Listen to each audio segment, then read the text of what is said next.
बिहार का चंपारण हमेशा से प्रयोग स्थली के रूप में चर्चित रहा है। चंपारण में नित्य नए नए आविष्कार और खोज होते रहे हैं। इतिहास गवाह है कि महात्मा गांधी ने जब आज़ादी की लड़ाई में सत्याग्रह को अपना हथियार बनाया था तो उसकी प्रयोग स्थली भी चंपारण बनी थी। चाहे ईख की खेती हो या धान की खेती, चंपारण हमेशा से खेती के लिए भी मशहूर रहा है। अब इस कड़ी में एक नया अध्याय और जुड़ गया है। चंपारण के नरकटियागंज में धान के एक विशेष किस्म के फसल की खेती हो रही है, जो धान तैयार होने के बाद उसे पकाने के लिए, उसके चावल को भात बनाने के लिए आपको न किसी चूल्हे की आवश्यकता होती है, न गैस सिलेंडर की आवश्यकता होती है, न उबले हुए पानी की आवश्यकता होती है और न ही उसमें प्रेशर कुकर या बटुले की आवश्यकता होती है।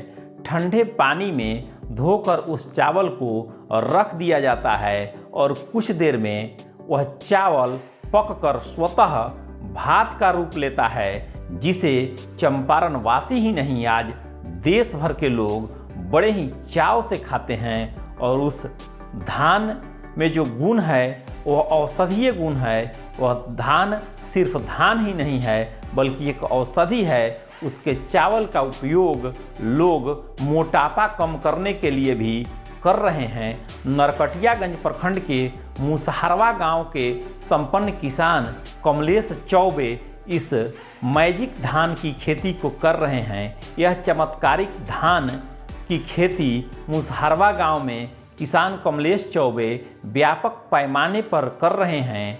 आपको हम वीडियो में दिखा रहे हैं कि यह धान कैसे तैयार होता है और कमलेश चौबे किस प्रकार से इसकी खेती को करते हैं। कमलेश चौबे सहित अन्य जानकार किसानों का कहना है कि इस धान का जो चावल होता है उसका रंग काला, हरा और लाल होता है और इस चावल के सेवन से लोग मोटापे से मुक्ति पा सकते हैं। यानी कि यह चावल औषधीय गुणों से भरा पूरा है।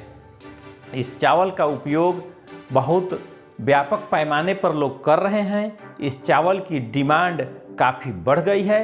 नरकटियागंज के बाज़ार में इस चावल की कीमत 200 से लेकर 250 रुपये प्रति किलो की दर से यह चावल बिक रहा है।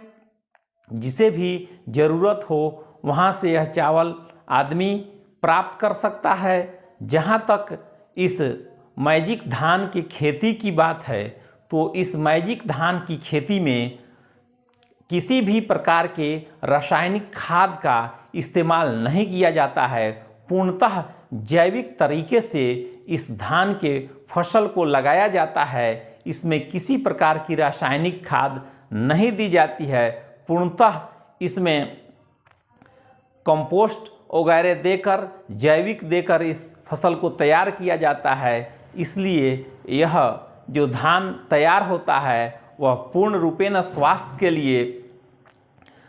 लिए सुविधाजनक है, स्वास्थ्यवर्धक है। इसलिए इसकी डिमांड बहुत ज़्यादा है।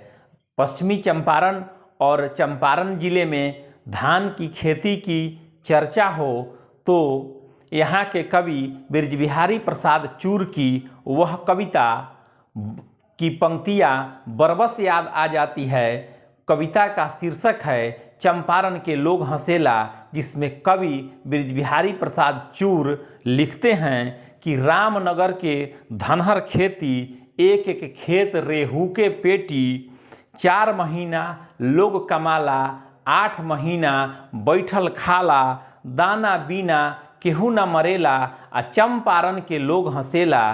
तो आज आपको हमने इस खबर में बताया कि चंपारण में एक ऐसे धान की खेती हो रही है जो औषधीय गुणों से भरपूर है, जो स्वास्थ्य के लिए काफ़ी लाभदायक है। आप सभी इस खबर से ज़रूर लाभान्वित होंगे, ऐसा हम उम्मीद करते हैं। आप बने रहें HM न्यूज़ के साथ। हम आपको इसी प्रकार की ज्ञानवर्धक खबरों से समय समय पर अवगत कराते रहेंगे।